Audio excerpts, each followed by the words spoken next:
السلام عليكم. قبل ما ابدأ الفيديو حابب أأكد على دعمي الكامل لفلسطين وأهلها، وحابب أقول لهم احنا معاكم، وقبل أي حاجة ربنا معاكم، فما تخافوش من أي حاجة، وتأكدوا إن ربنا هينصركم قريب لو مين كان ضدكم. خليكم واثقين في ربنا، وتذكروا قول الله تعالى: فأيدنا الذين آمنوا على عدوهم فأصبحوا ظاهرين.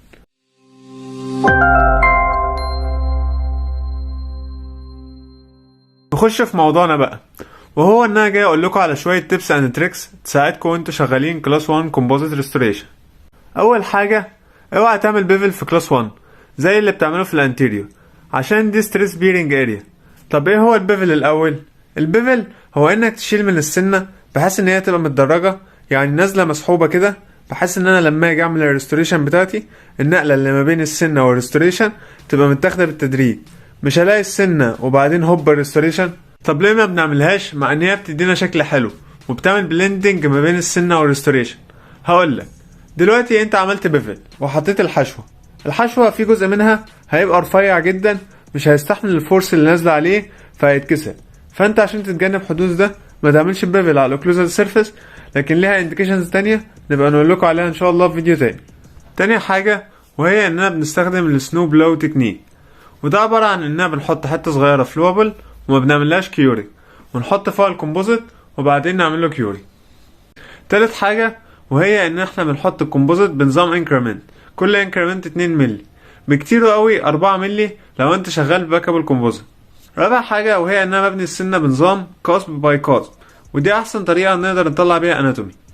في طريقه تانية وهي ان احنا بنبنيها كذا لاير فوق بعضها، ونيجي عند اخر لاير ونبتدي نرسم الاناتومي. طب نيجي بقى لازاي نرسم الاناتومي. هتقولي بقى نجيب كت LM-RT وحاجات بقى من الغاليه وبتاع. هقولك لا يا سيدي، انت في الموضوع ده محتاج سلاحين، محتاج السلاحين اللي اقولك عليهم دول. اول حاجه البوند برش، وتاني حاجه السبريدر، وارسم يا باشا احلى اناتومي. اوعى تمشي المريض بحشوه عاليه، بدل ما كانت المشكله ريستوراتيف انت كده هتخليها بريدونتال وTMG وهتبوظ الدنيا. الارتكيوليتنج بيبر الجميله بتاعتنا، وخلي البيشنت يعض كذا مره، ولو في اي هاي سبوت تنشلها عشان ما تعملش مشاكل.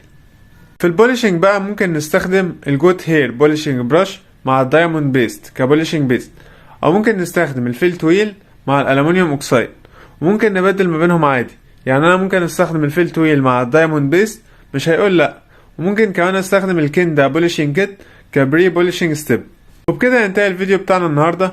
ما تنساش ان انت تعمل لايك للفيديو وتسيب لنا كومنت حلو كده تقول رايك فيه ويشجعنا نستمر، والاهم من ده ان انت تعمل سبسكرايب للقناه.